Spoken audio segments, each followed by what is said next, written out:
that was huge. That's 4th and 1 play with a direct snap was another big one. BJ and Ben's turnovers, huge plays. But again, not allowing to run the ball. I think that was the secret sauce tonight, and consistently, and and we sold out to stop the run. So we didn't have the great coverage calls on, but tonight we showed what we hadn't showed here in the second half this year, and that bite down mentality and closing the opponent out, and showing some toughness and some focus like we needed to. That tastes in the blood and the water, and unfortunately they had some of their key guys were banged up, and probably kept some of their big plays potential out of the game and limited them. But I think this was more about how our guys really just got better and better as that game went on. How much did depth factor into that? You played Jurgen, Bryant, Fields, a lot of those guys. Oh my gosh, we were the walking wounded over there. I think again that was a huge part tonight. You name it. Other than the linebacker, we played a couple guys. We played 31, 11, and 6. Those guys there, but Dan and Marion doing an incredible job with those guys. And Mike had Mark ready, and Marcus Edmond got in there as well. Hell, we stopped one play. We had 10 guys out there. Us and some other those 10 guys were doing something right, because we got to stop on that one. But we're building depth. We're building the program the right way. What I'm most proud of as a coach is the work we're doing, without cutting corners, and what we're here to stay. Brent, you guys dominated both lines of scrimmage tonight. What about the second quarter? What does it say about the streaking in the program? Well, I think it validates really everything that we're doing. With the decision makers, coaches, but those guys in the weight room have done an incredible job. Tonight was just one more game that we went out and proved. I don't remember our first bowl game against LSU, and then Ohio State, and then it was Oklahoma, and we played a whole bunch of big games in between there where people questioned whether or not we could quote unquote hold up physically.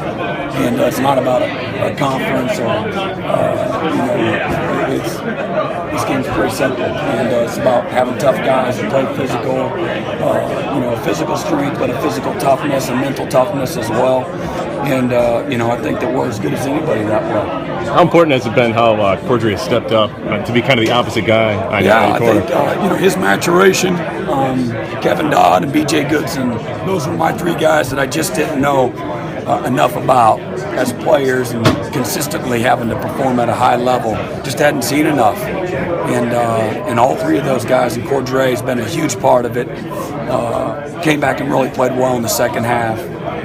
But his maturation's been pivotal, and it allows us to have some flexibility in things that we do. What was your reaction when you were told that Shaq Lawson was not coming back into this football game, and you knew the magnitude of the football around game? And he was without his pads at halftime.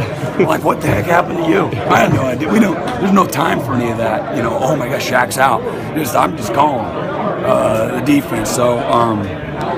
I felt terrible for him. I felt terrible. I had no time to. What are we going to do? We got to do what we do, And so really, I didn't find Bryant and Jurgen and say, okay, now you got to play like Shaq. It's like I expected them to do that, and you got to help them too. You got to give them things that they can execute and those kinds of things. But I think it says more about them and Marion, having his guys ready. Well, I don't have anything to do with that.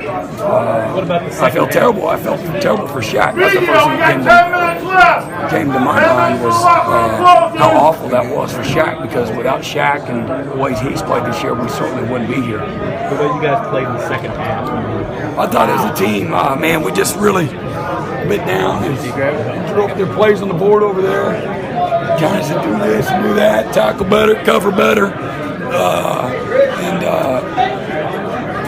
Drew up their third downs and all right, let's go. We got to have more of the same in the run game and clean some stuff up, tighten some things up, change our leverage a little bit. And I thought we really played well as a team. And we had the 4th and 1 stop and the 2 picks that we had, and continued to not allow them to have big holes in the running game and account for Mayfield in the design quarterback runs. The edges weren't there for them, and because they have a lot of dual type run plays, the run pass plays, our guys did good at getting in the windows and tipping some balls, and because they got the design run with the pop passes, and they're attacking your run support, and they make it really hard to defend. And I thought just we made enough plays as a team, and they're in the second half on defense to pull away, and to finish the job. And we hadn't really done that the second half of the year, where kind of we took control. We won them all, but I walked off the field feeling miserable. What'd you in defeat, and we were a lot better than dysfunctionally good. Whoever that is, we were a lot better than that, because we had been dysfunctionally good the second half of the year, and tonight we looked like a really good football team, and so proud, of our guys and our coaches, and because we got an awesome culture at Clemson, and got a lot of doubters, and Coach Sweeney is just a magician, the way just how he keeps our guys' mindset. He keeps it real and genuine, and he knows to appeal to their voice of reason, and he doesn't have to give them the rah-rah, but he knows how to touch and serve their hearts. And as a result, they respond. And we got great leadership and got great players, but you got to coach them, and you got to get them to the moment too. And I think he does that as good as anybody I've been around.